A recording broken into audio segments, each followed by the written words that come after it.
Now, from across the Tri-States, this is KHQA Sports.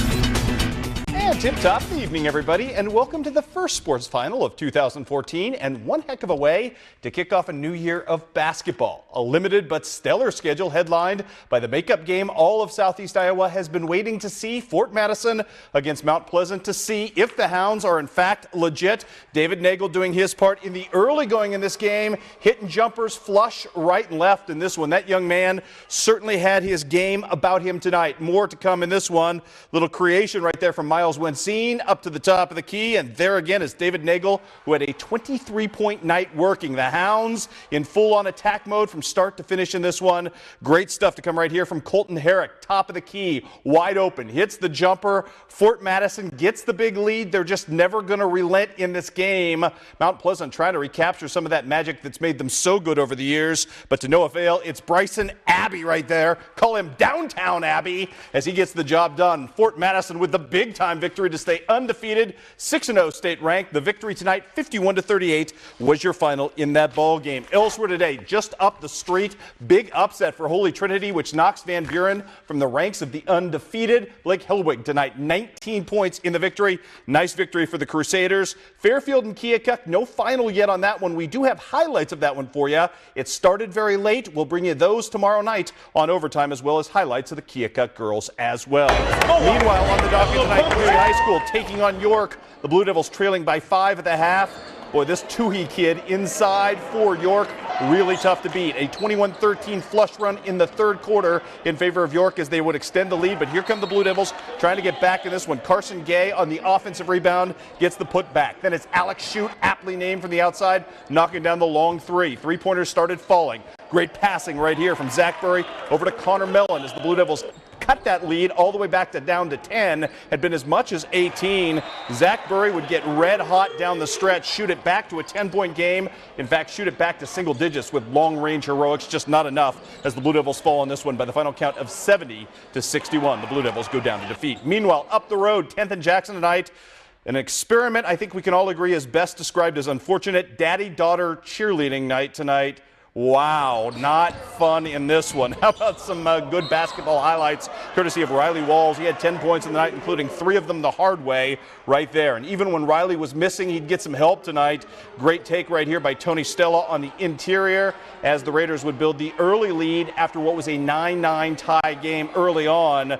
The Raiders just kept coming in this one. Justin Botteroff right there, Botteroff with the beautiful take as well. Central down by 5 at this point, start crawling back into things. Mr. Eilers in the interior, nice move for him. Too much Tony Stella, too much for Quincy Notre Dame tonight as they get the victory. Final count in this one sees the Raiders victorious 44-37. Payson Seymour playing host to Pittsfield tonight. The Saukees invading Adams County, but not successfully, at least in the early going.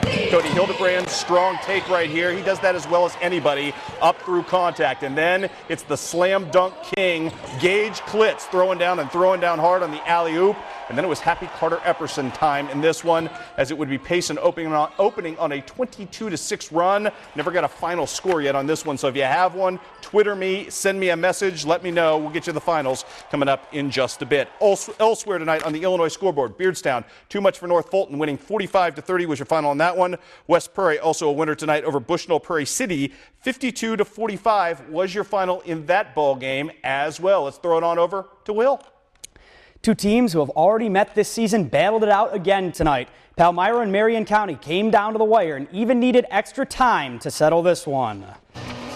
An excited crowd on hand for this one, mainly anticipating this man. Brock Butler needed only 1 point to reach 1,000 for his career, and it didn't take him long. Off a three-pointer early in the first quarter, Butler gets it done. They're going to announce it over the speaker. Trevor Menny going to show him some love right there. Back down the court again, Menny. Going to kick it out to Jordan Nutt. Nutt's going to hit that one from the corner. Palmyra in control at this point. Marion County back down the court, hanging close though. Logan Krigbaum, he'd hit a 3 from the corner. Again, Krigbaum open from practically the same spot. Nothing but the bottom of the net that time. Butler though, keeping his team ahead here off the miss. Nice baseline jumper from him. He was working extremely hard tonight. Not just doing it offensively though, but look at the hustle play from him right here on defense. Swatting this one right out of bounds there. The rest of the Panthers couldn't stop Marion County, though. This one goes to overtime, and Palmyra suffers their first loss of the season, 66-63. Now, just down the road from Palmyra, Macon in town visiting Hannibal.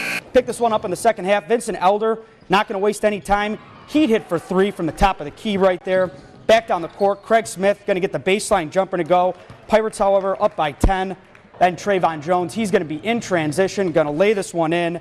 Hannibal's going to beat Macon 59-52. Over to some scores right now with Chris. Let's check out the rest of the Missouri docket, if we can, for you, Will. On the scoreboard tonight, Paris, no match for South Shelby. 47-37 was your final in that one. Also, Knox County loses to a red-hot North Shelby team 63-54. And Canton tonight gets 21 points from Tyler Neiman in beating Clark County 46-29. More from Will. How about the Palmyra and Marion County girls? Palmyra, some tough losses lately. Not tonight, though. Katie Henkel in transition. She's going to lay it in for the bucket. Henkel again here. She'd spot up from 3. She'd finish with 18. Marion County, Destiny Johnson trying to do what she can for the Lady Mustangs, but it's not going to be enough in this one. Palmyra's going to go on big, 69-31. Back down the road again, Hannibal girls hosting Macon Tigerettes. Mackenzie James with a strong drive to the hoop. Nice finish from her. Back down the court, Anicia Elder. She's going to get it right in the post. Good work from her. Macon too good in this one tonight, though. Josie Hodgson, she's going to find Shaylee Britt for the easy lay-in, and Macon's going to get it done 58-55. Back over to you, Chris. All right, scores on the girls' side. Knox County stays red hot with a 72-30 win over North Shelby. The Clopton girls get the big victory on the road over Mark Twain, 56-44. Canton girls hang on to beat Clark County. Kaylee Gaither with 16 points in that ball game. Score you don't see there, a game we will give you highlights of tomorrow because they came in too late. Q&D girls knock off undefeated Springfield on the road, 71-65 again. Those highlights tomorrow on overtime. Also, we've got the Van Buren girls getting beaten tonight by Holy Trinity. Great win for the Lady Crusaders. 35-28 was your final in that ball game. Got more for you tonight. Little bonus coverage. The Quincy homeschoolers, the Saints, hosting their own tournament this weekend, taking on DMI defense. Ben Casula and company off to the good start. This is Stephen Javot from the outside knocking down the 3. Then the aforementioned Ben Casula going to take the assist right here. Swish that down. Great start, as I mentioned, for the homeschoolers in this one. Going to get better. Jordan Hickman from mid-range had himself 23 points on the day. He was good, so too Jake Tracy with a nice three-point play the traditional way. Jordan Hickman with those 23 points, as I mentioned. Quincy Homeschool opens their tournament with a win. 69-58 was your final in that ball game. Elsewhere on the scoreboard tonight, couple of college scores to pass along to you. We've got Quincy University blowing a 19-point second-half lead and losing to Wisconsin Parkside. 73-71 is how that would end up. Chris Babbitt with 23 points in the loss. And what a comeback tonight for the Quincy University women as they knock off Wisconsin Parkside, coming all the way back at the end to get that done. 56-55 was your final in that ball game, as you can tell right there. Let's give you a couple of wrestling scores right now. The Keokuk wrestling squad went 5-0 tonight at the Burlington Duels, beating West Burlington 63-12, beating Pekin 78-6, beating Durant 63-16, beating Cardinal 70-8, and beating Louisa Muscatine 52-21. Again, Keokuk boys and girls highlights coming up from tonight. Tomorrow, we'll also have those Q&D highlights as promised on a loaded overtime. Plenty of good college basketball tomorrow as well. All weather permitting, of course. Will and I will see you right back here, back then.